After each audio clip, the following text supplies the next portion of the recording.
Sõbrad, kaalulangetus on paberil väga lihtne. Meil tuleb lihtsalt tarbida vähem kaloreid, kui meie keha kulutab ja siis keha peab kuskilt selle puuduoleva energia leidma ja üldjuhul ideaalsetes tingimustes leiab ta selle peamiselt keharasvast.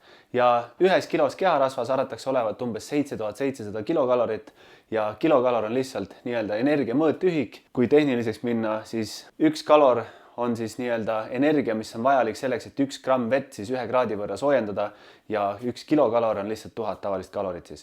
Samasugune mõõtühik nagu on meeter ja kilomeeter on 1000 meetrit, kilokalor on 1000 kalorit. Ja et see natukene visuaalsemaks teha, on meil siin 2 saiahunnikut ja oletame siis, et see saiahunnik siin on sinu keha energiakulu, mis sa iga päev kulutad ja see hunnik on siis see, mida sa iga päev tarbid.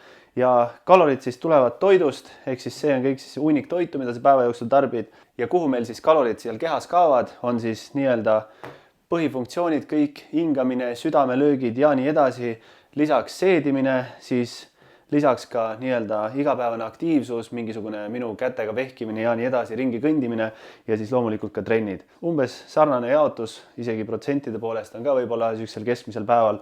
Ja siin 2 hunnikus on sama palju saia, ehk siis kui mul olekski tarbimine ja kulutamine oleks võrdne, siis mu kehakaal pikas perspektiivis ilmselt jääks samaks. Ja nüüd, kui ma näiteks tahaksingi kaalu langetada, siis ma võiksingi näiteks vähem tarbida ja oletame, et üks saiaviil on umbes 550 kalorit ja kui ma nüüd tarbiksingi nädala lõikes iga päev 550 kilokalorit vähem, siis ilmselt ma kaotaksin umbes pool kilo rasva ideaalsetes tingimustes siis, kui see kõik tuleks just rasva arvelt. Ja nüüd, kui vastupidi 550 kalorit rohkem tarbiksin iga päev, siis ilmselt nädala lõikes ma võtaksin umbes pool kilo juurde.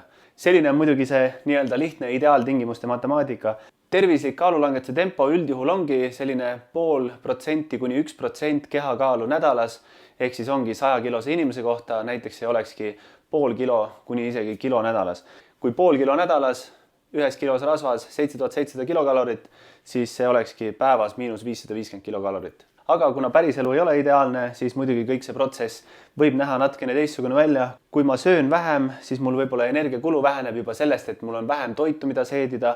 Ilmselt muutun ma automaatselt natukene vähem aktiivsemaks ja nii edasi. Selle vastu aitabki see, kui me hoiame endal mingisuguseid sammu eesmärke, asju, mis hoiavad meid nii-öelda aktiivsena või me vähemalt nii-öelda mõõdame enda aktiivsust. Ja muidugi mingisugune kalorikalkulaator võib sulle anda selle nii-öelda kindla kaloraasi, kus sina nii-öelda kaotad kaalu, aga tegelikult sa peadki seda natukene mõnda aega jälgima, et näha, kas see on õige. Kui sul kaal ei lange, siis sa võib-olla pead veel vähendama või enda aktiivsust tõstma ja tegelikult ideaalis me võiksimegi vähemalt mitteaktiivsetel inimestel mitte lihtsalt vähem sööma hakata, aga seda defitsiiti nii-öelda tekitada nii, et me sööme natukene vähem ja tegelikult ka oleme natukene lisaaktiivsed. Ehk siis, kui me üritame näiteks mingi 550 kilokalorist defitsiiti tekitada, siis võib-olla olekski niimoodi, et me sööme 250 kilokalorit vähem ja üritame 300 kilokalorit päevas natukene aktiivsem olla.